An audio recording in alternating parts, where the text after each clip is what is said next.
Hola a todos, les doy nuevamente la bienvenida al curso del Instituto Nacional del Cáncer, en el que vamos a seguir trabajando sobre la introducción a conceptos de farmacia oncológica. Como ya les había adelantado, en este caso vamos a tocar un nuevo tema que a partir de hoy se encuentra disponible y tendremos luego distintas características de comunicación mediante los chats que ustedes ya conocen. Bien, la clase de hoy particularmente se trata de protocolos. ¿Por qué es tan importante hablar de protocolos? Porque cada vez que vayan a infundir una quimioterapia, cada vez que vayan a preparar una quimioterapia, lo van a hacer en base a un tipo de trabajo al que denominamos protocolos de administración. Protocolos que tienen que ver con los tratamientos, que son particularmente unificados por distintas sociedades y que nosotros debemos tener en cuenta para su control de dosis y de días y de pacientes al respecto. La oncología se trata justamente a través de distintos protocolos y nosotros no vamos a tener la oportunidad de ver todos los protocolos de tratamiento que existen en el país, en Latinoamérica o en el mundo, sino que vamos a enseñar cómo leer estos protocolos, cómo identificar al paciente dentro de estos protocolos y cómo poder seguir estos protocolos a través del tiempo cuando estamos en una fase de tratamiento. Sabemos perfectamente que los tratamientos pueden ser diversos en estas patologías. Puede ser quimioterapia, puede ser de radioterapia o puede ser la cirugía. Estas tres formas de tratar son las formas habituales de los tratamientos convencionales de quimioterapia. Particularmente nosotros vamos a tratar este punto de quimioterapia, dado que no vamos a entrar al quirófano a hacer una cirugía, ni vamos a estar ayudando al equipo de rayos. Nosotros vamos a preparar, a administrar y a reconstituir quimioterapia. Y esta puede tener diferentes denominaciones de acuerdo al momento de administración. Puede ser una quimioterapia adyuvante cuando es una quimioterapia posterior a una cirugía, por ejemplo. Puede llamarse neoadyuvante si es una quimioterapia que busca una reducción del tamaño de un tumor para luego hacer una cirugía. Puede ser una quimioterapia de mantenimiento posterior a los tratamientos convencionales, o puede ser una quimioterapia paliativa ya sin busca de curación, sino en la búsqueda del no crecimiento de las masas tumorales existentes en un paciente. También existe la terapia multimodal, y es que parte de este complemento que hemos visto que tiene cada una de estas fases puede tratarse en forma intercalada o adyuvante o complementaria. Puede ser quimioterapia con radiación o una quimiorradiación concurrente. Puede haber una quimioterapia y terapia hormonal, bien característica, por ejemplo, del cáncer de mama, quimioterapia e inmunoterapia, y hoy hay muchísimo sobre esto, o quimioterapia de agentes específicos. Hay muchos fármacos que han sido habilitados en estos últimos tiempos, como inhibidores de quinasa o agentes monoclonales, que también participan del tratamiento multimodal. Para ello, la estrategia de la mayoría de estos protocolos se basan justamente en la fase del ciclo celular, tratando de juntar agentes quimioterápicos que tengan acción sobre más de una fase. Por ejemplo, si miramos la gráfica, juntar alcaloides de la vinca que trabajan sobre la fase de la mitosis con agentes alquilantes que trabajan en todo el ciclo, lo que me darían es una estrategia mucho mejor y más eficiente para que el tratamiento tenga mayor eficacia. Por otro lado, como dije en la clase de reinicio, trabajar en el momento del crecimiento exponencial del ciclo celular del tumor en que estamos tratando, me va a hacer que sea mucho más eficiente cada ciclo basado en ese protocolo, ir disminuyendo la carga tumoral con la idea de llevarla hasta cero a través de un lapso determinado. Todas estas estrategias están unidas siempre en un protocolo. ¿Para qué investigar sobre este tema? Y sí, es muy importante porque no todos los tratamientos son los convencionales en muchos lugares. Para esto nosotros no tenemos que inventar nada, tenemos que ir a buscar las guías de práctica clínica. Estas guías de práctica clínica hay muchísimas en muchos países y en muchos lugares de tratamiento. Uno podría decir que esto pudiera ser problemático porque quizá algunas confronten con otras, o podría pensarse que al tener muchas guías uno tiene muchos maestros de los que aprender para ver cuál es el tratamiento más conveniente. Hay muchas sociedades de especialistas que se han dedicado a la escritura de guías de práctica clínica para tratamientos oncológicos. Hay distintos centros de atención que refieren a su propia guía o a sus propias normas de tratamientos convencionales de pacientes oncológicos. Hay diversas sociedades internacionales que han adaptado la bibliografía y la lectura de distintas sociedades científicas y organizado a nivel de consorcio de países y armado un protocolo que puede ser seguido en forma internacional. Y hay institutos de referencia también que dan a publicidad en sus páginas, sus protocolos o en distintas bibliografías para que puedan llevarse a cabo con los distintos pacientes que se encuentran en estas condiciones. Como ven, ver todo esto sería imposible, pero vamos a dar la llave, ¿sí? La llave de esa puerta que nos abre al mundo de los protocolos, de cómo interpretarlos y cómo poder leerlos para poder hacer un seguimiento eficiente de nuestros pacientes. En primera instancia podemos decir que, por ejemplo, hay distintos institutos internacionales que hablan casi exclusivamente de protocolos de tumores sólidos.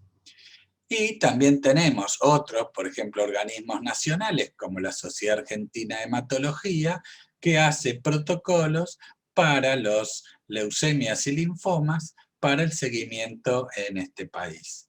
Todos estos lugares, que son muchos más que estos, pueden consultarse a través de la conexión con las distintas páginas. Vamos a empezar un poquito de cómo son los casos de los tumores sólidos. Hay como un algoritmo internacional que se sigue a través de ellos y es lo que se llama el TNM.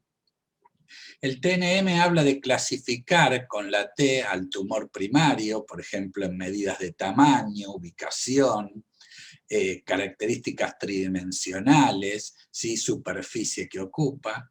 Un número N que habla de la cantidad de nódulos linfáticos regionales afectados por estas células agresivas, y un punto M, que también puede tener una numeración, que habla de las metástasis a distancia al momento del análisis de ese tumor sólido para ver cómo es tratado. Así, por ejemplo, tenemos en este caso un cáncer de colon, ¿sí? Seguido por una de estas agencias que mostramos, donde vemos que coloca a los pacientes dentro de un escalón, dentro de una estadificación, que de acuerdo al valor que han tenido de T, de N y de M, los ubica específicamente en un estado, que puede ser, como ven en la diapositiva, un estado 0, 1, 2A, 2B, hasta el 4C. Esto en la medida que el tumor es mayor, hay más ganglios involucrados y puede haber presencia de metástasis, obviamente más avanzada estará la enfermedad y más agresivo será entonces el tratamiento. Esta es la manera de leer en forma internacional a los tumores sólidos. Pero esto se inserta luego en una guía, en un algoritmo de toma de decisiones. Voy a poner un ejemplo por el cáncer de mama, donde ustedes pueden observar, que les voy a mostrar con el mouse, que hay un primer punto que dice, por ejemplo, como preferida a la cirugía, ¿sí? Que luego de esa cirugía puede haber márgenes negativos o positivos, y de acuerdo a eso se van tomando decisiones del tratamiento adyuvante, como en este caso sería la quimioterapia. Bueno, este tipo de algoritmo es el que va a tener cada uno de las distintas enfermedades neoplásicas que ustedes puedan observar. Y en cada uno de ellos van a encontrar, como dije antes, múltiples referencias para ver la toma de decisiones a lo que los lleva cada uno de ellos. Cuando hablamos, en cambio, de leucemias y linfomas, tenemos que observar que es distinta la forma de tratamiento porque ya no tenemos opciones a cirugía. Directamente el tratamiento es a través de la quimioterapia. En este caso, este protocolo que ustedes ven es un protocolo que databa de 2002.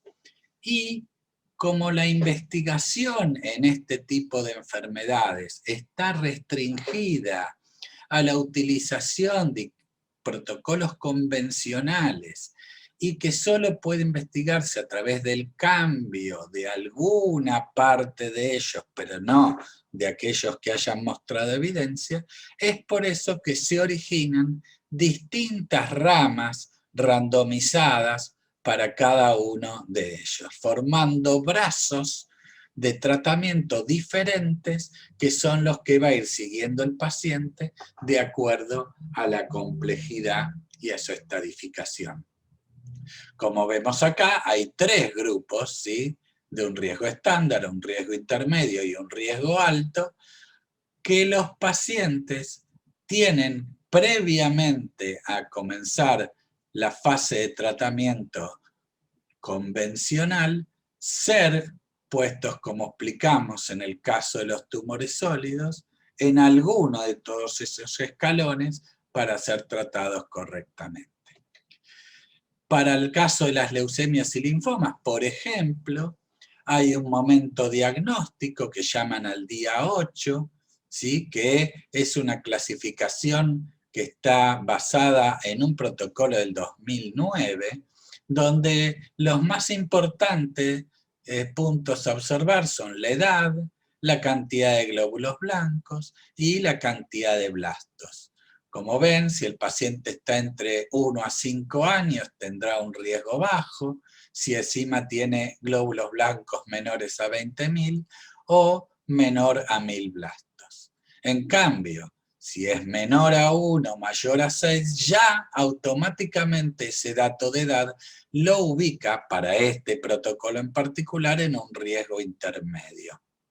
Mientras que, damos el ejemplo de tener más de 1.000 blastos en el día 8, lo ubica en un riesgo alto. Bueno, estos protocolos evolucionan y aquí ven, por ejemplo, el protocolo de GATLA, que es el grupo argentino del tratamiento de leucemias y linfomas en la Argentina, y que una vez estadificados en un riesgo estándar, medio o alto, que lo hace recién al día 33, después de haber recibido un primer bloque de quimioterapia llamado 1A, recién comienza el tratamiento diferenciado de cada uno de esos riesgos.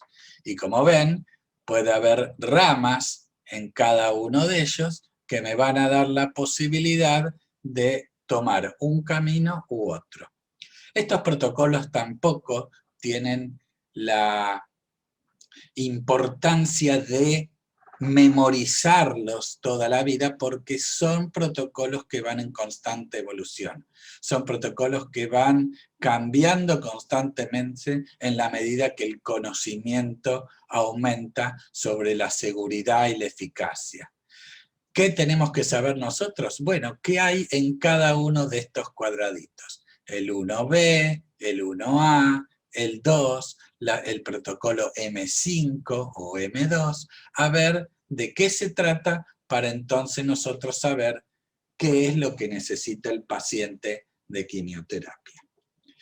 Para eso, por ejemplo, vamos a dar algunos ejemplos en particular, como el tratamiento de la leucemia linfoblástica aguda, que tiene 6 fases diferentes. Tiene una inducción, luego tiene una intensificación o consolidación, hay tratamientos extracompartimentales en el medio, hay lo que se llama profilaxis o tratamiento de los santuarios, llegando con quimioterapia a lugares donde es de muy difícil llegada. Luego hay una reinducción y finalmente un mantenimiento. No todos los protocolos tienen todas estas fases, pero estas fases son particularmente para esta patología. En la inducción, por ejemplo, y tenemos uso de corticoides, antraciclinas, alcaloides de la vinca y el asparaginasa. Recuerden lo que vimos de la estrategia de utilizar fármacos que actúan a distintos niveles del ciclo celular y que la combinación de fármacos le da un poder aditivo a la eficacia del tratamiento. Bien, la inducción sería algo así, estos 33 días que vimos, ¿sí? Son unas 4 dosis de vincristina o 1,5 miligramos metro cuadrado, 4 dosis de daunorubicina 30 miligramos metro cuadrado y varias dosis de L-asparaginasa, en este caso 8. Hoy día esto ha cambiado, la L-asparaginasa ya casi no se fabrica en el mundo y está siendo reemplazada por la L-asparaginasa pegilada o PEG-asparaginasa, que tiene una vida media más larga y equivale a varias dosis de una L-asparaginasa convencional. También hay en el medio dosis de metotrexato intratecal, que son esos tratamientos o profilaxis de los santuarios en la búsqueda que estos fármacos lleguen hasta el sistema nervioso central. Bueno, este es el 1A que vimos en el cuadrito. Si tratamos el 1B, son otros 30 días aproximadamente que tiene la parte del protocolo, donde hay una ciclofosfamida a 1 gramo metro cuadrado, un día libre y luego 4 dosis consecutivas de aracitin a 75 miligramos metro cuadrado, 4 días consecutivos. Y así deja un espacio en el medio, 4 días, otra vez un espacio, 4 días, y bueno, así hasta finalizar el protocolo 1B. También hay dentro del mismo metotrexato intratecal. De esta manera vamos ubicando al paciente por qué camino toma y cuál es la quimioterapia que debía recibir ese día que viene a vernos. Entonces podemos hacer un seguimiento en qué lugar se encuentra el paciente y cuándo va a volver si pretendemos programar la preparación de la quimioterapia. Este, por ejemplo, es un protocolo M, ¿sí? El protocolo M abarca prácticamente 2 meses, es la etapa de la consolidación. El paciente va a recibir una dosis de metotrexato quincenal y esa dosis, de acuerdo al protocolo que ustedes vieron randomizado, podía ser de 2 gramos para las leucemias tipo B o de 5 gramos para leucemias tipo T. Este protocolo es toda la consolidación de la fase de ese protocolo de leucemias. Como ven, no es fácil la traducción de todo un esquema al conocimiento de la quimioterapia, pero tampoco es difícil la lectura si uno va comprendiendo cómo es el camino que el paciente va haciendo a través del tiempo. Veamos otros, no es el único la leucemia linfoblástica. Por ejemplo, si este es un recorte de una guía de práctica clínica. Van a tener subidos al campus para que ustedes puedan consultar protocolos de diversos lugares, de algunos. Ustedes incluso podrán trabajar conociendo algunos más o investigando a través de las redes de algunos otros institutos o lugares que tengan sus propios protocolos. Este que les presento acá está en la guía que les estoy subiendo de la Sociedad Argentina de Hematología. Y dice que la LMA empieza con un protocolo de inducción que se llama AIE y otro HAM, y luego tiene una consolidación con uno llamado AI y un mini-HAM, y llamamos mini-HAM, le ponemos una H minúscula. ¿Por qué? Porque la mayoría de los nombres de estos pequeñas fases del protocolo, estos cuadraditos que nosotros vemos ahí, por lo general son las iniciales de los fármacos que se utilizan y sus dosis. Finalmente, luego de la reinducción, lo que ocurre con la LMA, si es un riesgo estándar, finaliza su tratamiento. En cambio, si es un riesgo alto, se ve si hay posibilidad de un donante de trasplante de médula ósea. Pero analizamos un poco estos cuadraditos a ver cómo figuran en una guía de práctica clínica para que yo sepa leerlos. Bueno, lo van a encontrar ahí, ¿ven? Y ahí tienen bien detallado cada cuadradito qué es lo que tenía de fármacos. Fíjense que el AIE habla de primeros 2 días de una infusión continua de aracitín, ¿sí? A 100 miligramos metro cuadrado, y luego del día 3 al 8, la misma dosis de aracitín, pero en 2 veces al día en una infusión de 30 minutos. Intercalado, fíjense que del 6 al 8 van a tener el etopósido a 150 miligramos metro cuadrado por día, 3 dosis nada más. Y también intercalado los días 3, el día 5 y el día 7, y de rubicina, 12 miligramos metro cuadrado. Como ven, esto es toda la parte que conforma el cuadradito que decía AIE. Yo lo puedo graficar como les mostré cuando les mostré el 1A al 1B, haciendo rayitas y días, o lo puedo mostrar de esta manera como me figura en la guía de práctica. Fíjense que también está ahí el bloque HAM. El HAM significa High Aracitin Mixantantrona, o sea que es alta dosis de aracitín. Fíjense que pasamos a una dosis de 3 gramos metro cuadrado, cuando en el bloque anterior eran 100 miligramos, y mitoxantrona los días 3 y 4 a 10 miligramos metro cuadrado. Después viene el bloque AI, que tiene aracitín e idarubicina, por eso tiene solo 2 letras, y si continuamos leyendo la guía, vemos que ahí está el bloque mini-HAM, y la intensificación, y cómo es el mantenimiento, ¿sí? Y cada una de estas guías tiene aclaraciones, distintos estados en los que el paciente debe encontrarse, qué intercurrencias puede haber, cuáles son los efectos adversos que uno pudiera esperar. Son hojas y hojas de lectura para poder comprender todo el camino entreverado que tiene frente a un tratamiento los pacientes que son basados sus tratamientos justamente en protocolos. Otro ejemplo que puedo dar, por ejemplo, es la clasificación de los linfomas de Hodgkin. La clasificación que está en la guía de la Sociedad Argentina de Hematología habla de los estadios de Cospolz, donde los divide en 4 grupos y describe a cada uno de ellos de acuerdo a la afectación de distintas regiones ganglionares y los tipos de síntomas llamados síntomas A o síntomas B.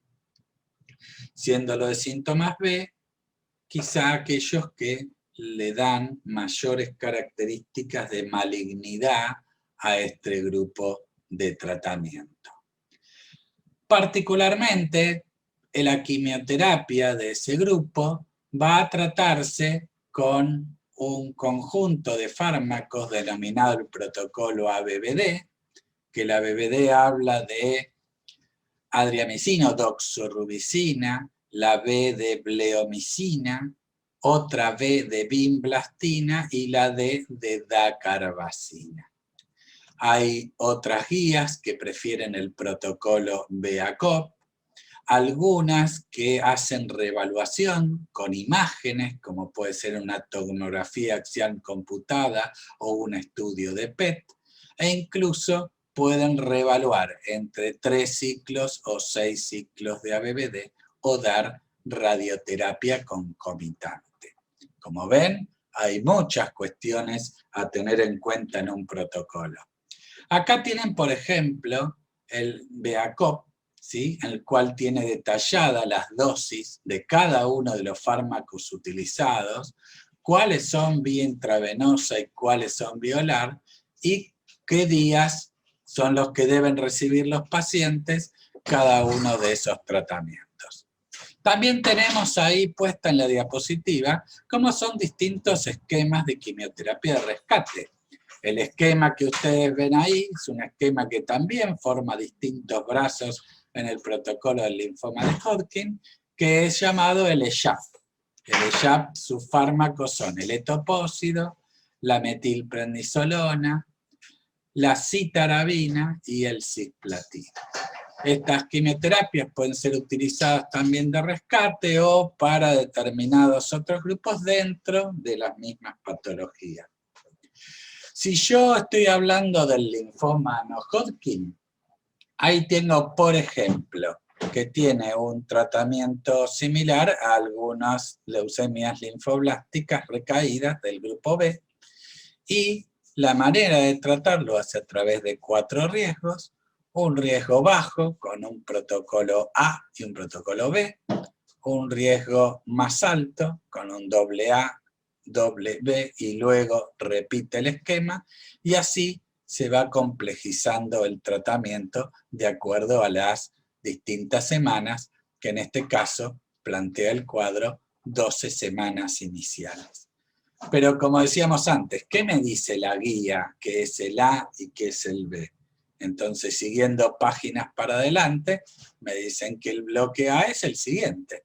Fíjense que lo tiene esquematizado de forma diferente, un poco como lo era con la leucemia mieloide, que me daban solo los fármacos y las dosis, y un poco en un cuadrito, como yo les mostré al principio. ¿Y qué dice? Dice que tiene 5 días de dexametasona bioral, que tiene etopósido los días 4 y 5, que tiene 2 días con 2 dosis de aracitín cada uno a 150 miligramos metro cuadrado, un primer día con metotrexato de 500 miligramos, 5 días de ifosfamida y una dosis intratecal. Veamos qué tiene el B. Bueno, es muy parecido, ¿sí? Las diferencias son muy pocos. Cambia la amida, en lugar de ifosfamida es ciclofosfamida, en lugar de aracitín los días 5 y 6 tengo doxorubicina, con lo cual esto nos está diciendo que no hay demasiada variabilidad cuando se trata de un protocolo, y las ramas tampoco cambian demasiado una con la otra, porque esas ramas están en constante análisis, y cuando una de esas dos ramas deja de ser estadísticamente significativa, menos eficiente que la otra, automáticamente deja de utilizarse para utilizarla de mayor eficacia. ¿Qué tendrán los protocolos de bloque AA? Bueno, se los pongo yo en un cuadrito, porque la dosis de metotrexato ahora avanza a 2 gramos, porque tiene vincristina agregado en el día 1, aparte de la ifosfamida, y porque ahora tengo una visión del bloque en los 5 días de tratamiento. El bloque BB es muy parecido, fíjense que ha cambiado apenas, ¿sí?, la amida, como dije antes, de la ciclofosfamida y la ifosfamida, o en lugar del etopósido, la doxorubicina. Esto les va a llevar tiempo de lectura, de comprensión, de hacerse cuadros, de los cuadros poder tenerlos colgados en el lugar donde ustedes pueden realizar la validación o la preparación para evitar confundirse la etapa en la que el paciente se encuentra a través del tratamiento. Por último, les muestro el bloque CC, que era ya del tercer riesgo, en donde empezaba a participar, y también es bastante distinto.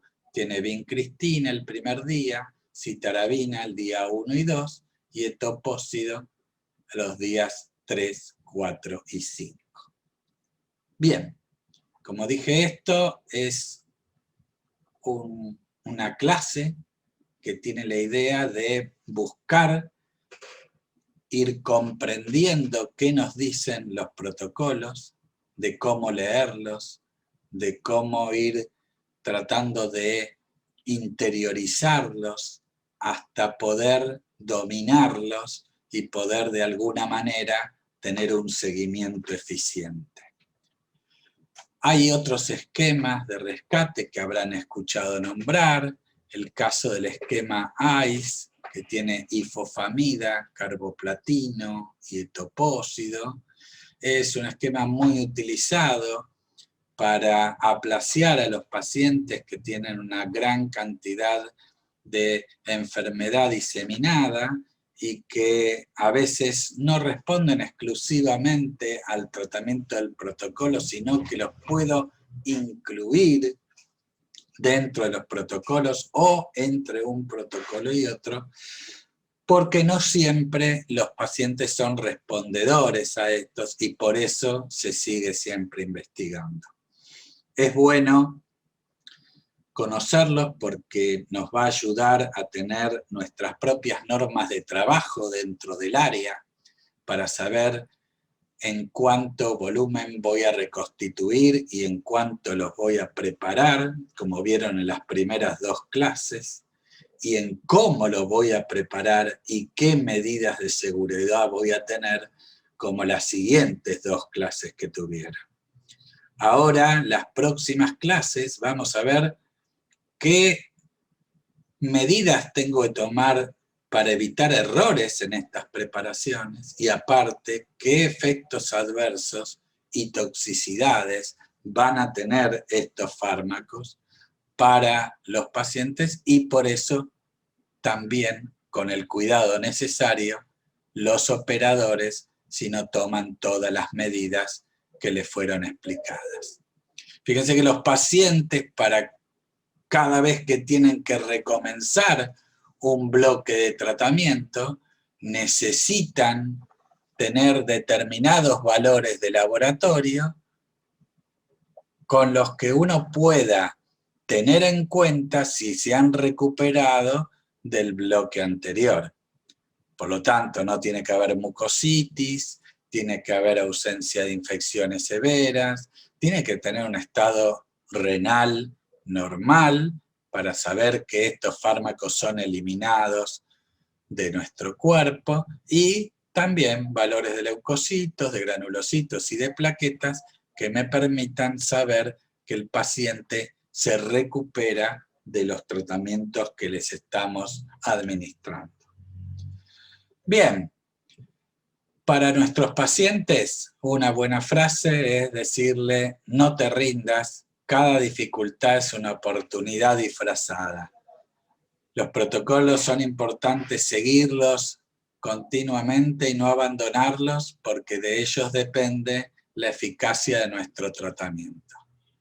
Mientras tanto, nosotros seguiremos nuestras charlas por los foros, los espero ya después del primer día de clase en el foro para las consultas que quieran realizar y podré poner quizá alguna pregunta motivadora que los incite a la búsqueda de algunos protocolos que nosotros no hemos visto hoy, que puedan servir de ejemplo y que puedan de esa manera ustedes entrar en este mundo de la búsqueda y el análisis crítico tan importante para poder conformar un equipo multidisciplinario como son los de los tratamientos de las enfermedades oncológicas. Me despido de todos ustedes y les deseo buena semana. Cualquier pregunta nos estamos consultando y hasta la próxima.